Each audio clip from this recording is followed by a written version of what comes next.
আমার যে এলাকায় বিয়ে হয়েছে সেই এলাকায় ছোটোখাটো নামকরা একটা জায়গা আছে, কিন্তু দুঃখের বিষয় বিয়ের 9 বছরের মধ্যে আমার একবারও সেইখানে যাওয়া হয়নি। তবে আজকে হাজব্যান্ডকে পটিয়ে নিয়ে গিয়েছিলাম সেই জায়গায়।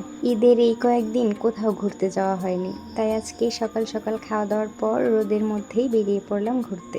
আজকে যে জায়গাটায় এসেছি অনেকেই হয়তোবা চিনে থাকবেন, এটা হচ্ছে টাঙ্গাইলের ধনবাড়ি নবাব বাড়ি। আমার এর আগে কখনোই এই জায়গাটাতে আসা হয়নি, আমি প্রথম আসলাম। আপনারা কেউ এসে থাকলে অবশ্যই কমেন্ট করে জানাবেন।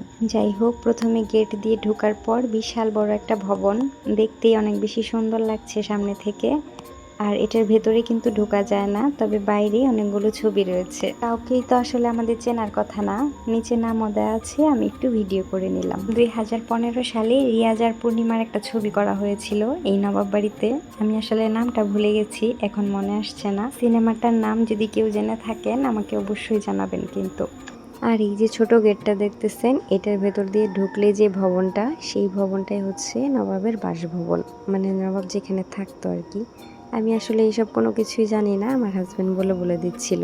তবে জায়গাটা অনেক সুন্দর, আর অনেক জায়গা জুড়ে এই বাড়িটা। কোনো ভবনের ভেতরেই ঢোকা যায় না, সব ভবনগুলোই তালা দেয়া। তবে একটা ভবনের একটা জানালা একটু ভাঙা ছিল, আমি সেই জানালার ভেতর দিয়ে একটু ভিডিও করে নিলাম। ভেতরে সব জিনিসগুলো একদম এলোমেলো ছিল।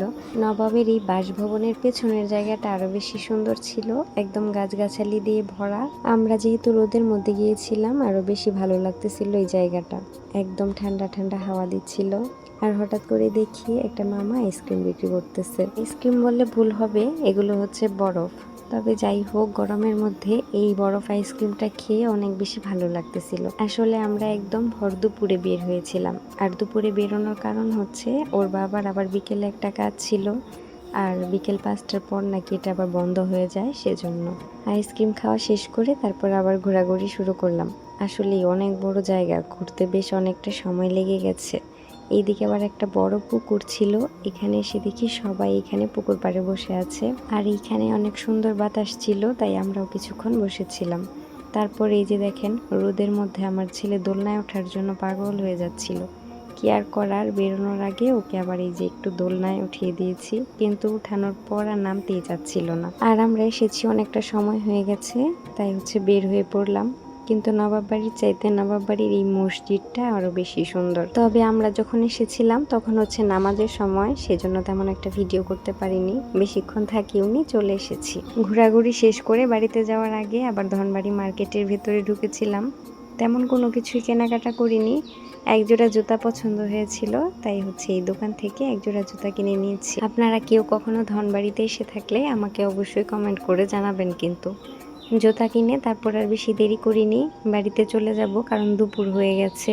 আসার সময় একটু মিষ্টির দোকানে গিয়েছিলাম, আর ঈদের কারণে মিষ্টির দাম এত বেড়েছে। যাই হোক, অল্প কিছু কেনাকাটা করে তারপর বাড়ির উদ্দেশ্যে রওনা করলাম। বাইরে তো আজকে প্রচন্ড রোদ, বাড়িতে আসতে আসতে একদম সেদ্ধ হয়ে গেছি। আর আমাদের বাড়িতে আসতে আসতে প্রায় 2:30টা বেজে গিয়েছিল।